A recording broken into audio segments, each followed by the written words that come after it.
Today it is our honor to be interviewing Lee Hartman, who was born on June 26, 1926.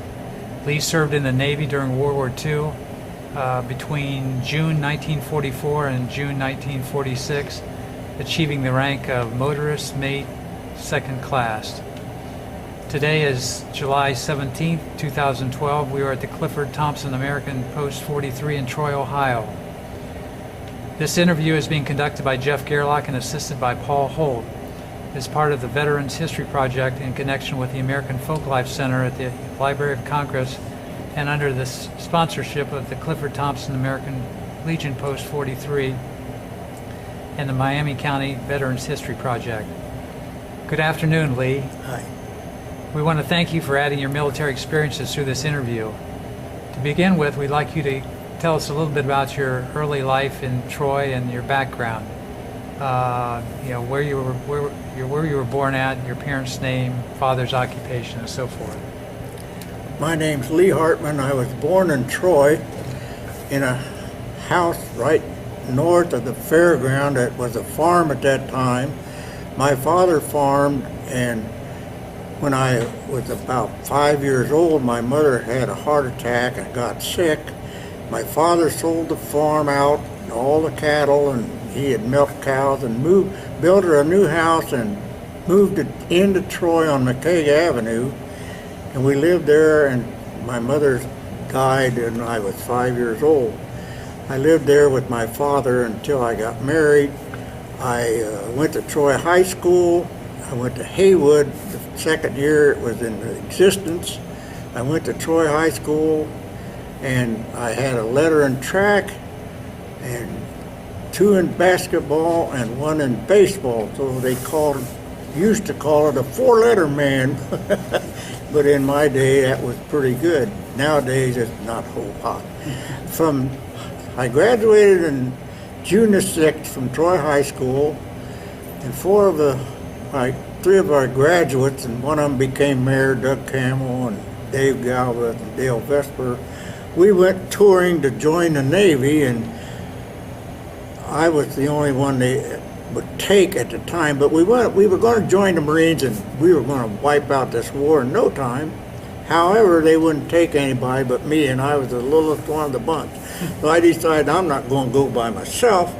So we went on over to the Navy Yard, and they would take 3 of us, but Soup Campbell, who finally became mayor of Troy, they wouldn't take him for some unknown reason, but he was finally drafted in the Army. After that, I came home, and we were going to join up right then, but I was only 17, so I had to wait till my birthday, which was June the 25th. I went to Cincinnati after that, and they swore me in there, and I went to Great Lakes Naval Training on July the 3rd. The 4th of July, I was in Great Lakes Naval Training. Training there was very interesting to me. I'd never been out of Troy, farther than Cincinnati, but to the ball game. But up there, when they said jump, you almost ask them how high. Anyway, I learned to march, obey orders. When a guy said something, you did it without asking any questions. And another thing they taught us in the Navy was to be clean. That was a big thing. I was really impressed with that. They had showers, and I didn't have. At home, had no shower, just an outhouse. Anyway, that's another story. However, there was one fellow who had been with us in our group. When we first started, it was very interesting to see 120 guys bare naked with nothing on but a sailor hat. It was really the funniest sight I ever saw. And after that, you'd walk by, and the guy'd say, "What size are you?" And they'd throw clothes in a mattress cover, and you finally got all your clothes in there, and then they took you over and put you in a barracks. But it was really quite interesting. While I was there, my grandfather died, and had I known, I could have come home. However, I didn't know it. My dad called me up and told me that, and my dad and grandfather were carpenters here in Troy years back, but I didn't get to go home. So after I got out, I got a leave, came home, went back to Chicago or the Great Lakes, and they sent me to the University of Illinois to a diesel school, which was housed under the stadium at the football field.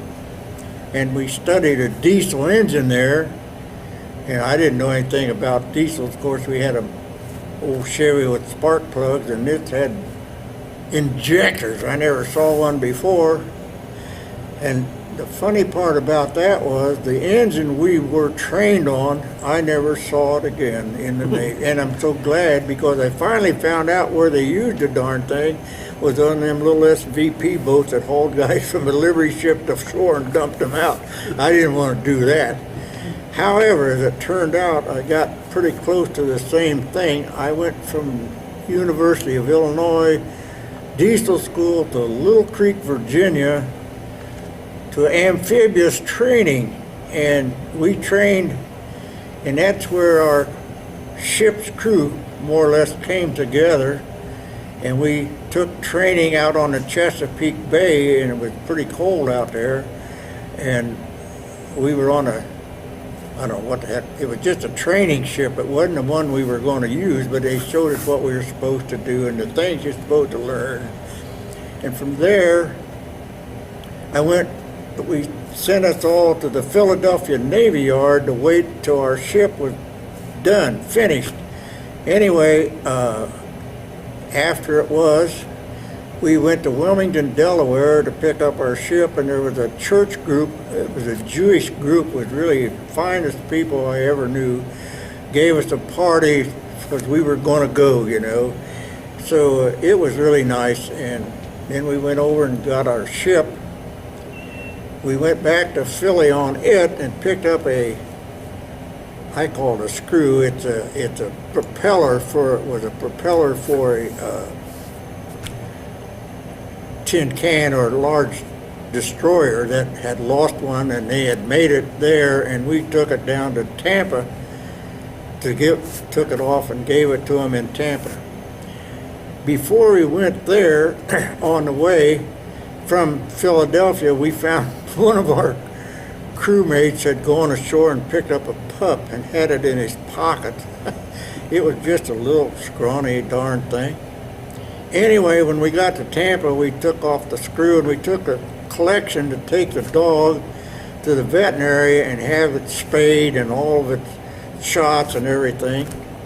And we more or less hid it out from the captain because he figured he'd toss it off, you know. So that he never, if he saw it, he'd act like he didn't. Anyway, that dog was on our ship until I came home, overseas and everywhere. We went from Tampa through the Panama Canal, which is quite a sight, and we had one night liberty there. But I didn't go ashore because I thought I'd seen everything. But anyway, we went from through the canal around and up to San Diego, and when we stopped there, they found we had a crack in our ship. So they sent us to Seattle to get it fixed. For why they didn't do it there, I suppose I don't know. Anyway, we went to Seattle and went to dry dock in Seattle, and they fixed the thing. And that was the Christmas month of '44.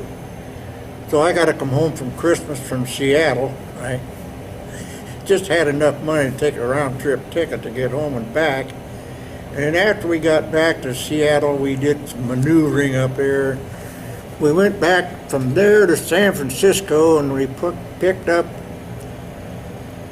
what I call pontoons, and they were what you use to make a pontoon raft for ships to tie up to out from the beach. And it made me feel good because our ship was a LSM medium 36, the number 436, and it was like similar to an LST. I think everybody knows more about those, but it was a lot smaller. We were theoretically the smallest ocean-going vessel in the Navy. So, you know, you go up to the beach, open the doors, and run everybody out and so forth. That's what we were supposed to do. But we had these pontoons that filled our well deck, so I figured there's no way we could sink with them on there.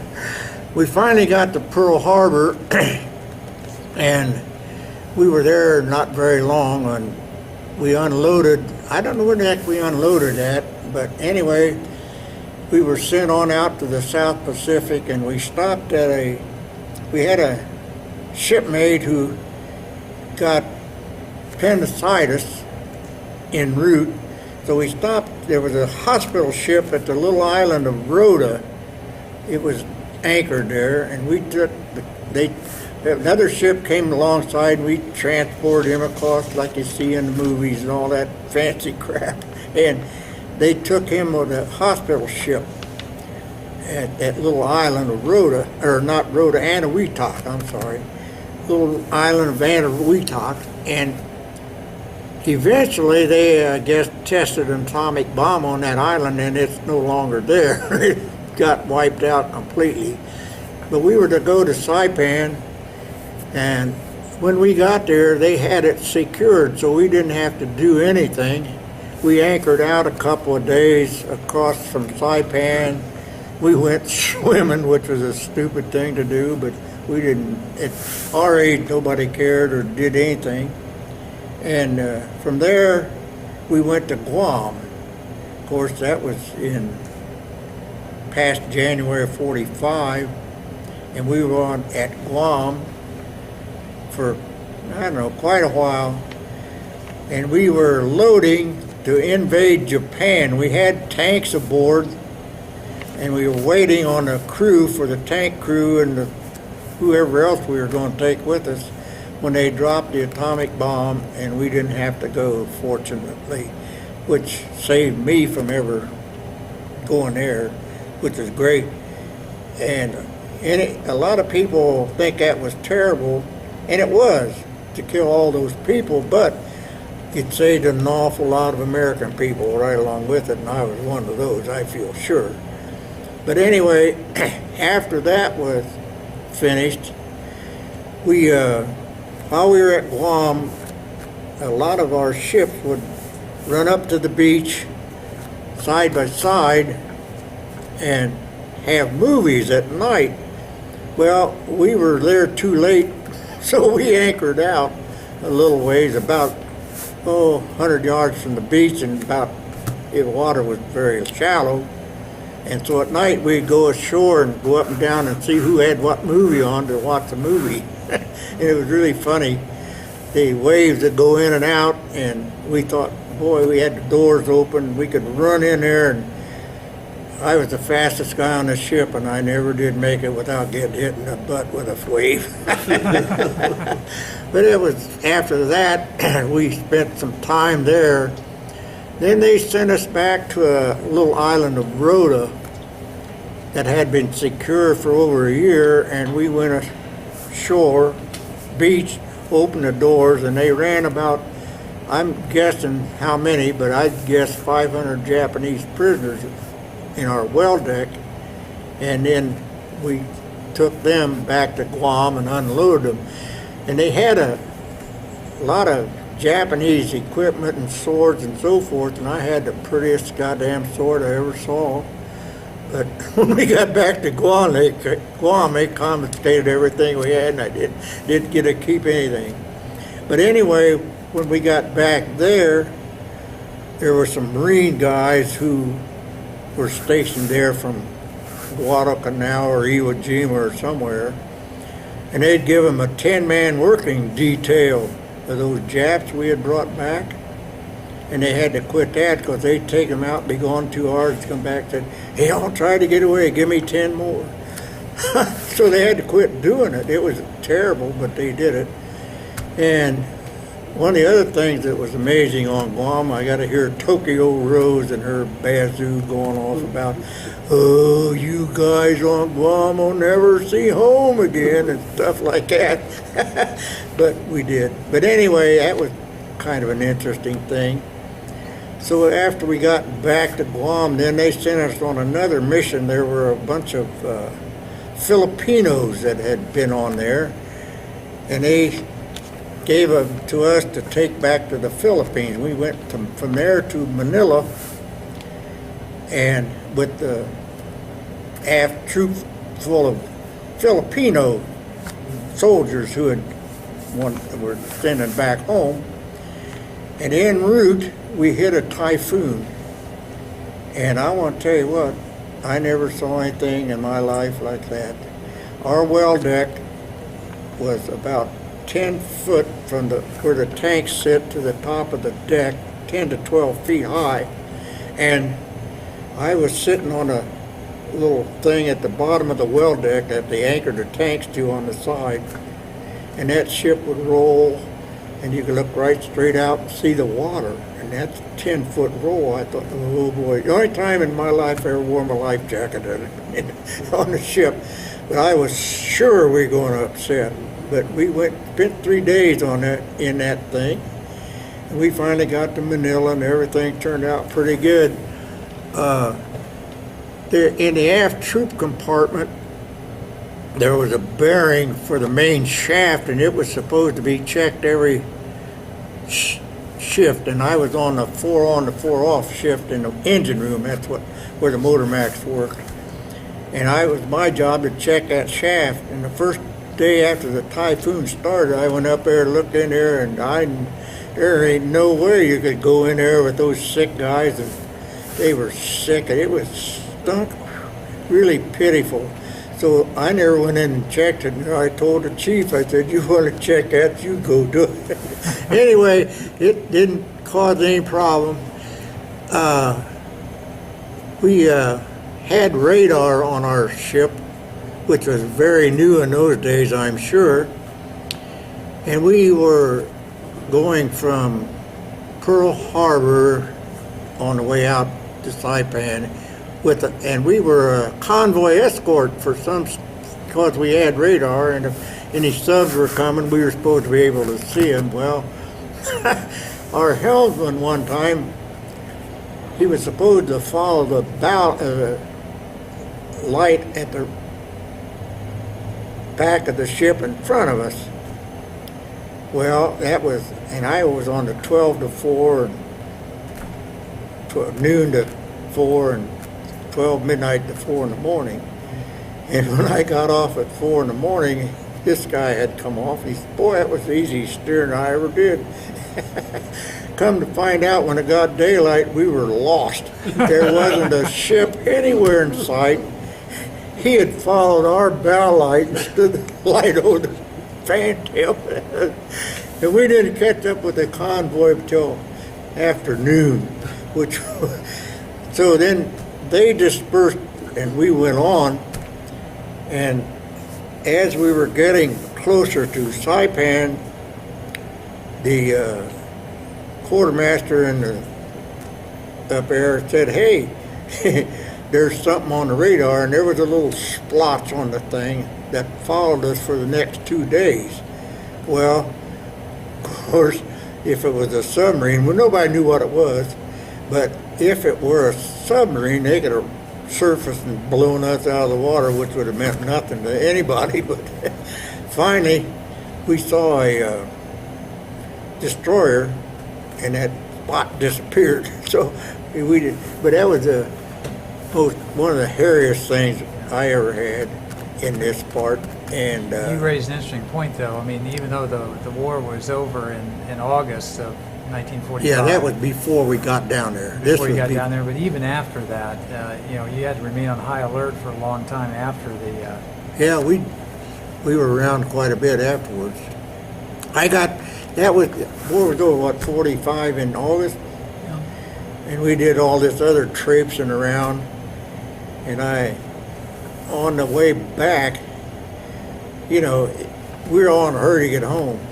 And you're going to go 10,000 miles at 10 miles an hour. Everybody's just antsy as heck to get home, because we were wide open with 10 knots on our tub.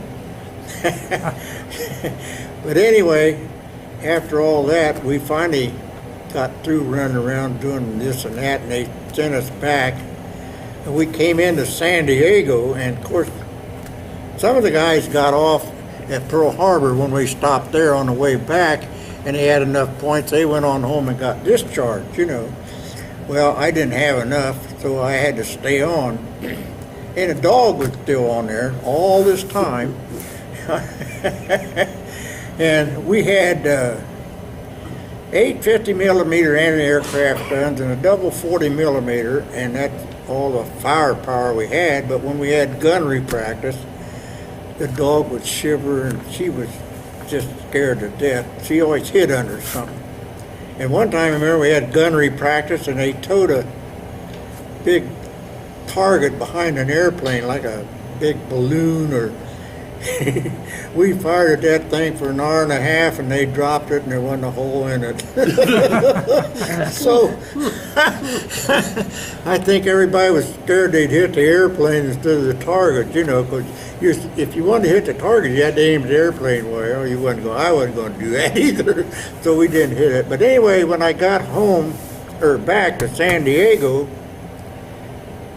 the ship was going to go to China, theoretically, and I had enough points within about a week before it was supposed to go, and everybody was getting off, going home, and everybody said, "Don't let the dog go to China. Send the dog home." So I was one of the last ones off, and I sent the dog home. I took all my money I had to send it Railway Express across to Troy, Ohio. And I had written my father and told him I was sending the dog and I'd be home shortly. Well, shortly. From San Diego, we took a tube train to Great Lakes to get discharged, and it took 3 days from San Diego with that train. We went through Texas. I don't know where all, but the only thing I did smart about that was they asked volunteers to work in the chow hall on the train, and I did that so I could get something to eat. But the dog got home all right, and so did I. I went back to Great Lakes, and I was discharged, and I had $300, most money I ever had in my life. $300. Imagine that today. Anyhow, after I got home, the dog was excited, and we had a good time. And I went to, I had my wife, I had gone with in high school. She was still here, and I started going with her. But I went to college at Ohio University in 1947. Was it 40? Yeah, 6. Got home 46. And I went to Ohio University that fall, and I went one semester, and it was really terrible. College wasn't hard, but you had to stand in line for everything, and I had to live off campus and walk a mile into class, and I'd have one at 8 o'clock in the morning, and then one at 2 in the afternoon, and all day nothing to do and no money. And I stuck out the first semester, and after that I came home and went to work. I quit that. I couldn't hack that anymore.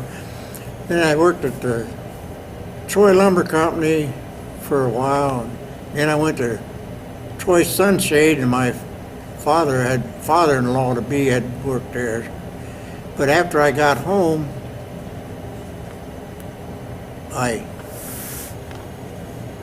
got home from college. I worked, and finally my wife had worked at the First National Bank, and we were going together, and I told her she was visiting a friend up at Lake Laramie.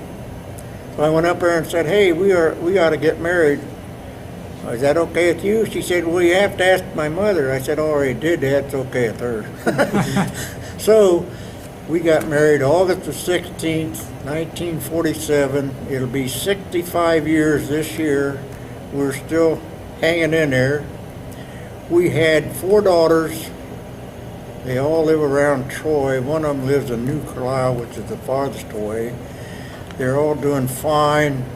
I have 9 great-grandchildren, 18 great-great-grandchildren, and great-grandchildren, and 1 great-great. 18 greats and 1 great-great. And I worked at the post office. Finally, I had taken a chest air, and I got a job at the post office, and I carried mail here in Troy for 11 years. I knew everybody in town, and I was fortunate enough to get appointed postmaster, as it was an interesting thing to do. I had more Republicans helping me than I did Democrats, but Mr. Johnson was in the White House, and you had to be a Democrat to be the postmaster in Troy at that time. And I got lucky and got that job. And ordinarily, you only stay till the next president to change over. Well, I got appointed in October, election in November, the Republicans took over, and I thought, boy, I won't last very long. But it kept going, and finally they changed the law and they didn't do that anymore, so I got to stay 19 years. So I said I spent 19 years at the post office working, and 19 I spent there, I did 38 years. And I retired from there in 1988. We had a cottage at Lake Lormy right out of Minster, and we were up there working on it, and all the kids and the son-in-laws were helping us fix up the cottage. And one of my daughters said, "Dad, we want your house in Troy." I said, "What?" So she had to talk to her mother, and her mother didn't want to do it. I said, "Yeah, that's all right." And they took 4 pickup trucks and moved all our furniture to Minster, to the cottage on the lake, and we've been there ever since. I've had a wonderful life. We've had a great life together. All the kids are great. Everybody has black sheep in the closet somewhere like everybody else. So anybody says you never had a fight, you're a damn liar. So I've had a great life. Appreciate this, you fellas. Anything you want to know, I can tell you. How many years did you have with the post office? 38. 38 years. I worked 19 as a, well, I carried 11 years, and I had 4 years as a window clerk and 4 years as a sub, which did everything. I carried every route in Troy. I did every job but a rural carrier, and then I got to be postmaster. First meeting I had, I told those guys, I said, I want to tell you people in here 2 things about this job for me. Number 1, anytime you have done something that I haven't already done, I'll let you know. Number 2, we're going to be fair. You be fair with me, I'll be fair with you, and we'll all get along fine. Never had any problem. Yeah. Good. Well, your story is very interesting. I doubt that there's. Huh? I doubt that there's very many sailors or soldiers that ever had their dog with them the entire Yeah, time right. during the service. That dog lived to be 14 years old, as a matter of fact. And she was kind of like a babysitter for my wife and I. And we had the 4 kids, and wherever the kids were, the dog was, and I could whistle for the dog, and the kids say, "We got to go home. Dad wants the dog." But yeah, it was quite unusual. We had a reunion one time, and the captain of our ship came. We had it over here to Indiana. One of the guys that lived over there organized it, and we asked the captain about, "You never knew Gizmo was on there, huh?" He said, But that was quite interesting. Oh, that's a great story. The thing about the dog, we had ladders that go up and down. She could go up, but if she wanted to go down, she had to wait till somebody stood by the hatch, and somebody got on there, and she'd get on her shoulder and ride down. But I went home. When I got home, my dad was putting a roof on the house, had a ladder up. So I said, well, I'll go up and see what Dad's doing. I got up there, and pretty soon there was a dog standing by Dad. Said, "How'd she get up here?" She came right up a ladder. She was used to going up a ladder, but she couldn't go down. Did that dog get a discharge papers? No, her name was Gizmo. That's what everybody in the Navy called something they didn't know what it was. I need a Gizmo. Yeah, Well, that's interesting. good. Looking back over your military experience, is there anything that you remember, that had a lasting impression on you, for the rest of your life? Well, yeah, really, when you're 18 years old and never been out of Miami County, I don't think, and the things you saw, like a guy said, I wouldn't give $1 million for the experience but I wouldn't give a dime to do it again. You know, it was, yeah, I'd have never seen the Panama Canal or a lot of things San Francisco. However, after I got to be postmaster, I was president of the Ohio Postmasters Association. So we did a lot of traveling, my wife Vi and I, and I've been in every state in the union except Alaska, and that's quite a thing, I think. We went to postmaster conventions all over the country, and it was really a lot of fun doing that traveling also. But the naval experience, it was something, I'm in favor, probably nobody else is, but I'm in favor of kids out of high school, if they don't go to college, go to service for 2 years. They'll learn a lot, learn how to live. Because I learned when you're on your own, you have to do what you have to do, regardless of what it is. And I'd been a loner mostly anyway, because my mother had died. And my dad he got remarried when I was 10, and my stepmother was very nice to me and my kids, but still there's a difference, And I don't have any problem with military service for kids for a year or two. It didn't hurt me a darn bit. It did me some good, probably. Yeah. You learned that you knew what to do and what you have to do to exist or get along with people, and it was great. The difference to me today is kids want to argue with everybody about doing whatever you tell them to do. When we were in there, somebody told you to do something, you did it. You didn't argue about it. You knew if you didn't do it, you're going to be in trouble.